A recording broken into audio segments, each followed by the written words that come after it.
Départ pour Washington de Benjamin Netanyahou pour ce qu'il appelle une mission historique. Son discours sur le nucléaire iranien au Congrès est prévu pour mardi. Et John Kerry précise aujourd'hui que les relations entre Israël et les États-Unis n'ont jamais été aussi fortes.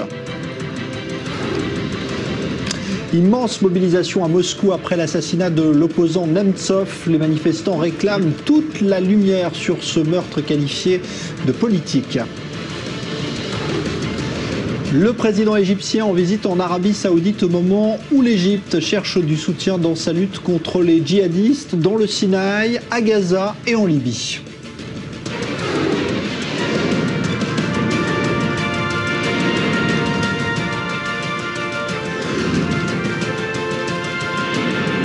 Le Grand Direct avec Jean-Charles Banoun. Bonsoir à tous. Impossible désormais de faire demi-tour puisque l'avion transportant le Premier ministre israélien Benjamin Netanyahou est parti aujourd'hui pour Washington. Ce discours devant le Congrès américain programmé pour mardi, dont on a tant parlé depuis des semaines, aura donc bien lieu. Les Américains semblent s'y préparer également puisque John Kerry, dans une interview donnée tout à l'heure à la télévision américaine, semble lui aussi vouloir apaiser le climat, qualifié de très tendu depuis des semaines entre Washington et Jérusalem. À ce propos, on va parler de tout cela avec nos invités, donc à 48 heures de cet événement. Bonsoir Daniel Sheikh, ambassadeur d'Israël. Bonsoir à vous Emmanuel Navon, professeur de relations internationales à l'université de Tel Aviv. On aura également un direct depuis New York tout à l'heure à vous proposer pour voir comment la presse américaine juge cet événement qui approche désormais à grands pas. Et puis bien sûr des réactions aussi ici en Israël puisque cela fait toujours autant parler.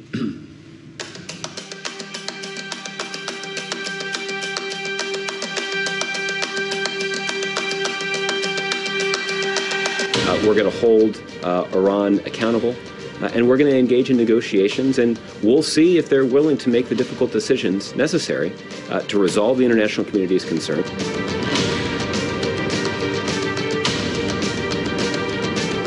כראש ממשלת ישראל חובתי לדאוג לביטחונה של מדינת ישראל, ולכן אנחנו מתנגדים בתוקף להסכם שמתגבש בין איראן והמעצמות, שיכול לסכן את עצם קיומנו. אני יוצא לוושינגטון בשליחות גורלית, אפילו היסטורית, ואני אעשה כל מה שביכולתי כדי להבטיח את עתידנו.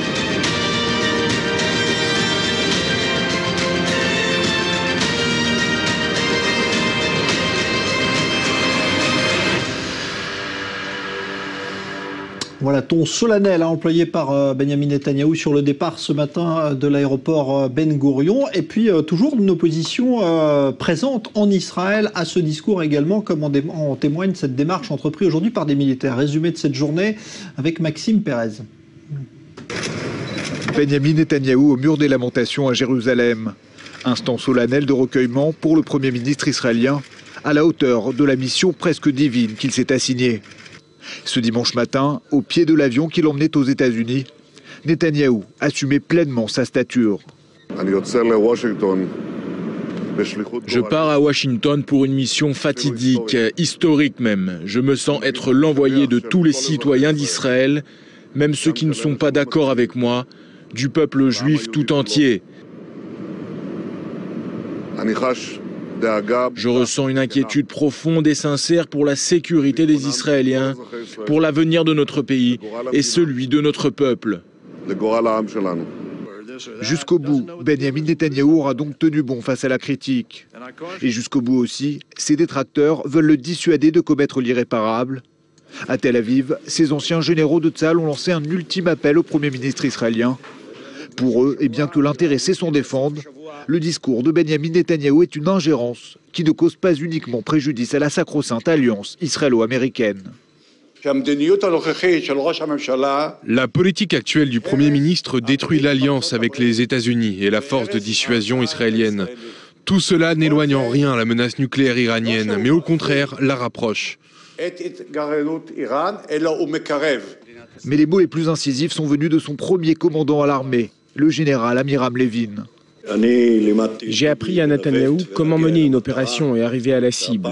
Et aujourd'hui, je m'en excuse, mais je dois le dire, Bibi, tu te trompes d'orientation. La cible est à Téhéran, pas à Washington. Ces généraux frondeurs n'en sont pas à leur première sortie médiatique contre l'actuel chef du gouvernement israélien. Mais nul doute qu'ils accentuent un peu plus la pression sur ce dernier. En fin de semaine, c'est l'ancien patron du Mossad, Meir Dagan, qui avait de nouveau sonné la charge contre Benyamin Netanyahou, en l'accusant d'être l'inverse de ce qu'il prétend. En substance, celui qui a causé le plus de tort à Israël. La visite de Benyamin Netanyahou à Washington est devenue subitement celle de tous les dangers. Car avant même la date butoir du 30 mars, qui doit marquer la possible signature d'un accord cadre avec l'Iran, se profilent les élections législatives israéliennes, elles prévues 15 jours plus tôt. Alors, avant d'envisager justement les rapports entre Israël et les États-Unis à propos de ce discours, Daniel Sheikh, est-ce que vous avez l'impression que Netanyahou va aux États-Unis pour empêcher la signature coûte que coûte de cet accord, ou est-ce qu'il va défendre les intérêts d'Israël avant tout ? S'il va pour empêcher coûte que coûte la signature de cet accord, il s'adresse à la mauvaise adresse. Ce n'est pas au Congrès, ce n'est pas sur le mont du Capitole que les choses se décideront. Évidemment, il y va parce qu'il a brûlé les ponts avec la partie du pouvoir américain qui pourrait éventuellement être influencé et changer l'accord. Je n'en suis pas certain. Peut-être que le président américain, accompagné d'ailleurs par d'autres grandes puissances mondiales, aurait jugé que l'accord qui est peut-être aujourd'hui sur la table, nous n'en savons d'ailleurs rien de définitif, est le meilleur accord possible. Mais clairement, jouer contre le président américain, qui est en définitive le décideur, c'est-à-dire soutenir ouvertement son adversaire pendant sa réélection en pensant qu'il sera battu, ensuite allant vers le Congrès dans le dos du président, avec ces données-là, on est mal barré, évidemment, pour essayer d'influencer le président. Cela dit, je ne pense pas qu'il y a une catastrophe dans les relations entre les États-Unis et Israël. J'ai servi aux États-Unis. Je vous dis avec certitude que la relation, elle est profonde, elle va bien au-delà de Benjamin Netanyahu ou de Barack Obama. Mais dans les circonstances actuelles, quand il y a une urgence, il a les mauvaises cartes à jouer. Manuel Navon ? Je pense que c'est du devoir du Premier ministre d'exprimer son opinion sur un sujet aussi critique pour Israël. N'oublions pas que l'accord qui est en train de se conclure, et nous arrivons à la date butoir, comme nous le savons, est un accord qui, d'après toutes les informations dont nous disposons, et nous en tant que spectateurs, n'est-ce pas, ne disposons pas de toutes les informations dont disposent les décideurs, mais d'après ce qui émerge des informations dont nous disposons, c'est que c'est un accord qui fera de l'Iran un pays seuil, qui pourra faire ce qu'on appelle le break-out selon son choix dans une période très courte, autrement dit qui pourra devenir un pays nucléaire militaire très rapidement sans qu'on puisse véritablement l'arrêter. C'est contre cela que Benjamin Netanyahou veut s'exprimer. Je pense que là-dessus, il n'y a pas de désaccord. Je crois que le désaccord, c'est est-ce que ce discours au Congrès pourra influencer, oui ou non, la direction des négociations. N'oublions pas à ce sujet que le chef de l'exécutif aux États-Unis est certes celui qui négocie au nom de la nation américaine, mais que sur les questions de politique étrangère, un tel accord devra obtenir l'aval du Congrès. Le président sait qu'il est devenu minoritaire aujourd'hui au Congrès et il ne veut pas que Netanyahou vienne créer une sorte de coalition contre lui. Donc il n'y a aucun doute qu'il y a là, un bras de fer qui se joue, mais n'oublions pas que ce bras de fer, ce n'est pas une question d'ego, c'est une question de sécurité nationale importante. Et si effectivement le président des États-Unis, ce qu'on peut comprendre, c'est le président des États-Unis et pas le Premier ministre d'Israël, préfère un accord même qui permettrait à l'Iran d'arriver au break-up rapidement, plutôt que ne pas d'arriver à un accord du tout, et que cela, Israël le considère comme inacceptable, il y a là un désaccord, et ce n'est pas une honte de le dire. Il y a eu d'autres désaccords dans le passé avec les États-Unis et je pense qu'il est du devoir, de la même manière qu'il est du devoir du président américain de défendre les intérêts des États-Unis, il est du devoir du Premier ministre israélien de défendre les intérêts d'Israël. Mais jusqu'où alors? Parce que l'impact finalement peut être très limité puisque Obama a déjà dit qu'il opposerait son veto finalement à toute initiative du Congrès en ce sens. Même sans aller dans les pronostics de ce qui va se passer entre Barack Obama et le Congrès, où en définitive il peut s'imposer. Il n'y aura pas sans doute une majorité de 2/3 pour renverser un veto présidentiel, mais même sans rentrer dans ce débat-là, je suis d'accord entièrement avec Emmanuel Navon que c'est le devoir du Premier ministre israélien de s'exprimer sur un accord qui inquiète Israël. Mais la manière dont il le fait me laisse penser que les dégâts pour la sécurité d'Israël risquent d'être plus grands que le bénéfice. Il ne pourra pas, à mon avis, par la force de son discours, avec tout le respect que je dois au talent rhétorique du Premier ministre Netanyahou, et il est sans aucune discussion très grand, il ne pourra pas véritablement changer le cours des choses. Il aura un auditoire qui le soutiendra, mais il le fait comme s'il n'y avait pas de lendemain. Or, il y a des lendemains. Et le besoin de l'État d'Israël d'un soutien solide du Congrès, certes, mais aussi de l'administration américaine pour d'autres sujets, pour d'autres termes, pendant au moins 2 ans encore du mandat du président Obama, me laisse à penser qu'il aurait fallu peut-être trouver un autre moyen de s'exprimer devant les Américains. Entre nous, nous savons très bien que ce n'est pas noir et blanc, ce n'est pas le Congrès réuni ou rien. Il y a 1001 manières de faire passer le message inquiet, urgent de l'État d'Israël sur un accord qu'il considère insuffisant. Et moi je répète, le meilleur moyen aurait été de construire et de préserver une relation de confiance entre le Premier ministre israélien et le président américain. Le fait qu'il ne l'a pas fait, qu'il a échoué dans ce domaine-là, nous payons aujourd'hui le prix. Ouais. On a vu qu'il y avait d'ailleurs un mécontentement chez certains sénateurs ou représentants américains, démocrates, comme la sénatrice Feuerstein, qui se dit juive américaine et dit « Je ne vais pas être représentée par Netanyahou dans ce discours ». Elle va y assister, mais elle ne s'estime pas représentée par Netanyahou, qui dit parler pourtant au nom du peuple juif. Est-ce qu'il y a une erreur aussi là-dessus, de stratégie, on va dire, de la part de Netanyahou ? D'abord, il ne faut pas oublier que ces sénateurs qui s'expriment, ces membres du Congrès, sont proches du président Obama. Donc on peut comprendre... C'est une démocrate, oui. Effectivement. Donc le président Obama s'oppose à ce discours. Donc on peut comprendre que ses fidèles au Congrès américain reprennent les propos du président Obama. Maintenant, sur la question spécifique que vous avez posée sur est-ce que le Premier ministre israélien parle au nom du peuple juif, clairement je pense que non, il parle au nom des Israéliens, puisqu'il est élu des Israéliens. Tous les juifs du monde ne se reconnaissent pas dans Israël, c'est leur choix personnel, est-ce que oui ou non de se considérer comme étant représentés par Israël, et c'est le droit de cette sénatrice de se dire américaine avant tout et de ne pas se considérer représentée par le Premier ministre israélien. C'est parfaitement légitime, mais je crois que très clairement, le Premier ministre israélien parle au nom des Israéliens, même de ceux, comme il l'a dit à son départ, qui ne sont pas d'accord avec lui, pour exprimer les inquiétudes d'Israël sur l'accord qui est en train d'être conclu.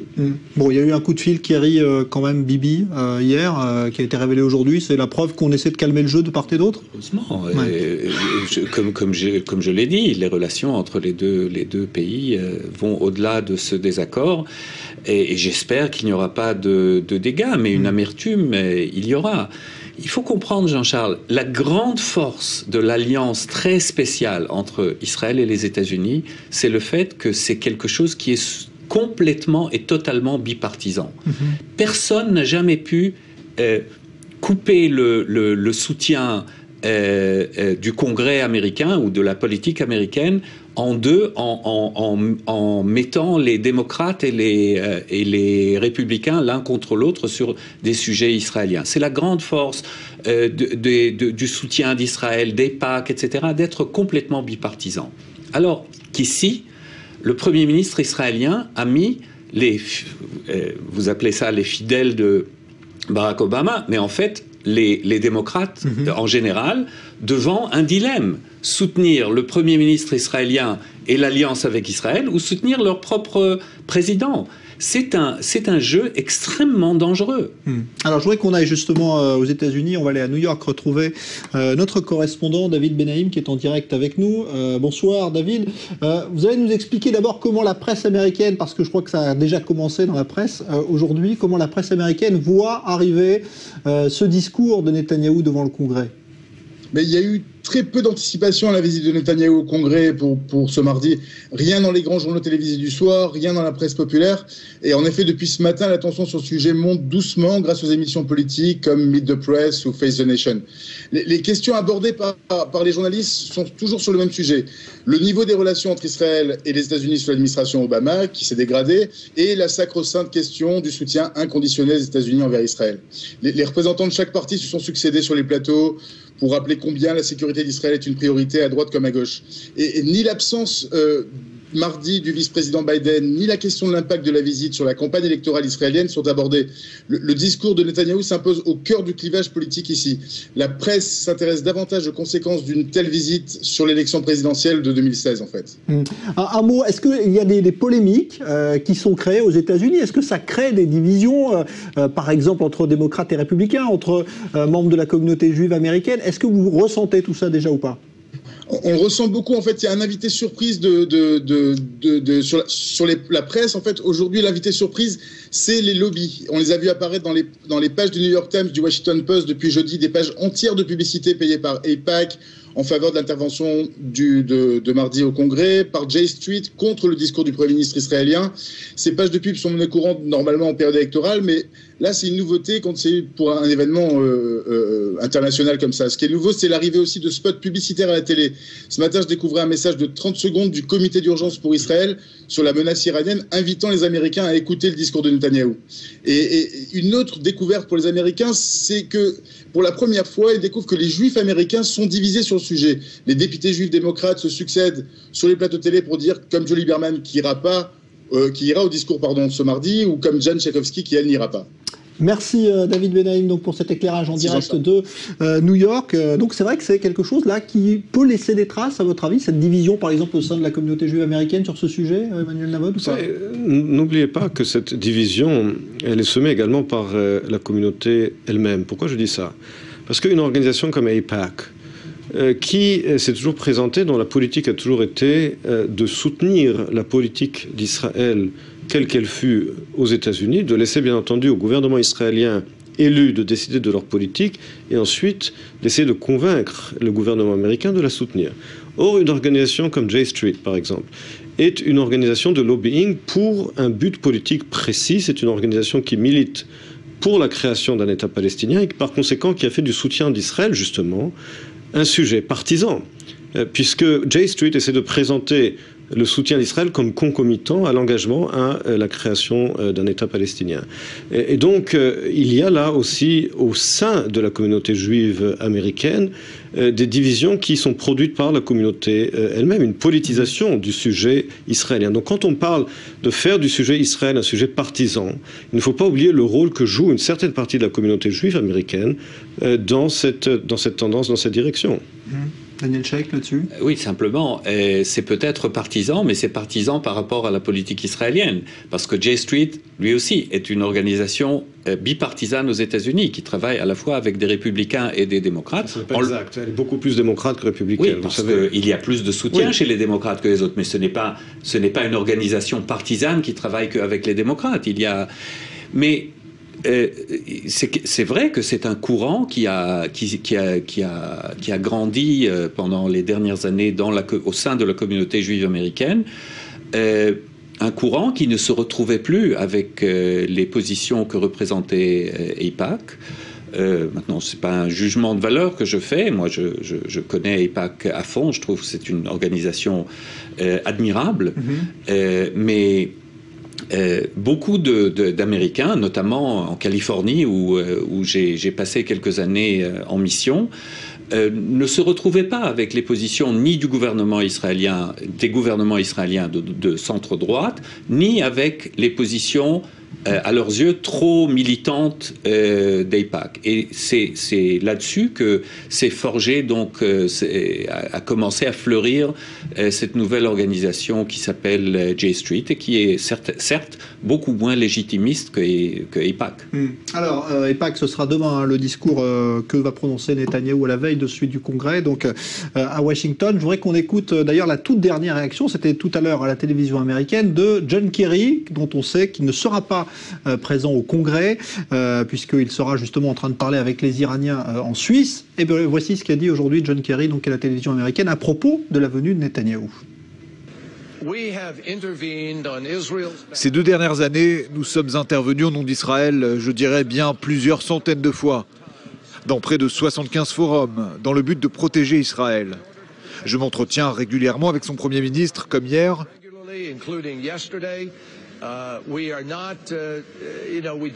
Vous savez, nous ne souhaitons pas que tout cela vire au règlement politique.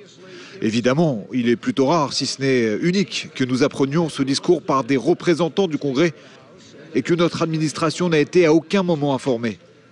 Mais notre administration ne cherche pas à politiser cette affaire. Nous souhaitons que notre objectif soit ici reconnu, à savoir empêcher l'Iran d'acquérir des armes nucléaires. Voilà, on sent que la pastille a toujours du mal à passer, hein, Emmanuel Navon, quand même si, bon, voilà, il est clair qu'on ne veut pas non plus dramatiser cette affaire. C'est votre sentiment ou pas ? Ceci dit, lorsque John Kerry dit qu'il ne veut pas politiser cette affaire, on se demande, si tel est le cas, pourquoi les journalistes qui sont aussi proches de la Maison-Blanche, tels que Jeffrey Goldberg et Thomas Friedman, qui sont toujours les porte-parole officieux de la Maison-Blanche, ne cessent de déchaîner leur rage contre le Premier ministre israélien. Pourquoi est-ce que la conseillère à la sécurité... Parce qu'à la Maison-Blanche, il y a une vraie colère contre le Premier ministre. C'est très bien le lien. J'ai parlé de porte-parole officieux, je dirais presque officiel, de la Maison-Blanche.